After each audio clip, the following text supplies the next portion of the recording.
आज आप लोगों को चंबल का दर्शन कराएंगे। जी हाँ, आप लोगों को महसूस करवाएंगे कि बीहड़ किसे कहते हैं। बहुत से लोग यूं तो ट्रेनों की यात्रा किए होंगे गाहे बगाहे कभी न कभी।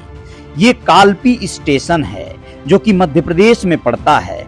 आप लोगों को बताना बहुत जरूरी है कि जब यहाँ पर यह ट्रेन रुकी तो हमने सोचा आप लोगों को ये बताने की एक कोशिश की जाए कि इस तरह के स्थान से गुजरने के दरमियान आप लोगों के मन में कैसा विचार आता है। आप याद कीजिए, कालपी स्टेशन पर ट्रेन अब चल पड़ी है और धीरे धीरे यह आगे की ओर बढ़ रही है।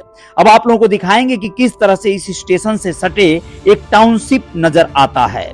कहाँ है वो, क्यों है वो, उसे देखकर मन में एक कौतूहल सा होता है। यह सुनसान स्टेशन अपने आप में बिल्कुल एक नवनिर्मित स्टेशन जैसा लग रहा है। यह यूं तो बड़ा प्रसिद्ध है, लेकिन यह एक नए प्लेटफॉर्म की संरचना हो रही है। यहाँ पर हो सकता है जल्द ही शेड आदि लग जाएंगे तो ये शायद दूसरा रूप ले लेगा, लेकिन अभी फिलहाल इसे ध्यान से देखिए किस तरह से ये नजर आता है। बिल्कुल एक सुनसान सी जगह, एक ऐसा स्टेशन जो आमतौर पे फिल्म आदि में आप लोगों को देखने को मिलता होगा, लेकिन अब आप लोगों को नजर आएगा कुछ ऐसा जिसे देखकर आप लोग महसूस करेंगे कि यहाँ पे रहना किस तरह की अनुभूति कराएगा। जो लोग यहाँ पे रह रहे होंगे वो लोग आखिर क्या करते होंगे, तमाम मन में विचार आएंगे। यह पानी की टंकी और इन बिल्डिंगों को देखिए, ये वैसा ही कोई न कोई परियोजना है जिसमें बहुत सारी आबादी, बहुत सारे लोग एक साथ रहते हैं। जैसे बहुत सारे शहरों में जीडीए आदि की बनाई हुई बिल्डिंगें होती हैं, किसी भी डेवलपमेंट अथॉरिटी के द्वारा बनाई हुई बिल्डिंगें होती हैं।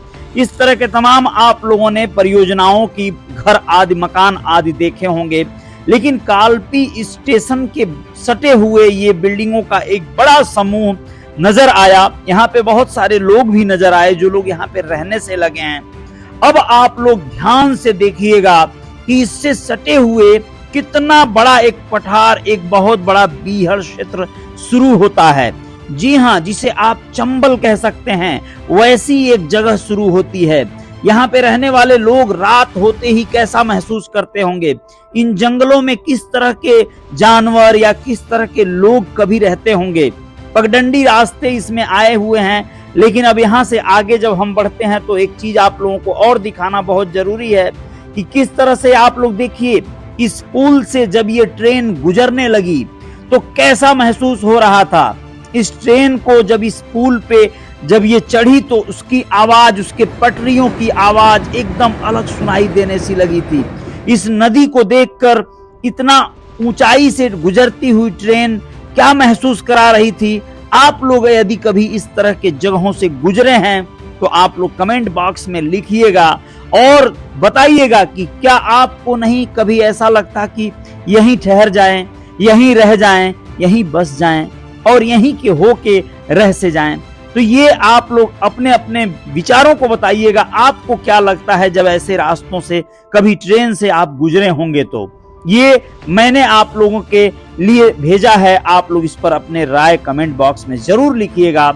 ऐसे गांवों को देख के कैसा लगता है, ऐसे शहर को देख के कैसा लगता है। जय जयकार जारी रहेगी।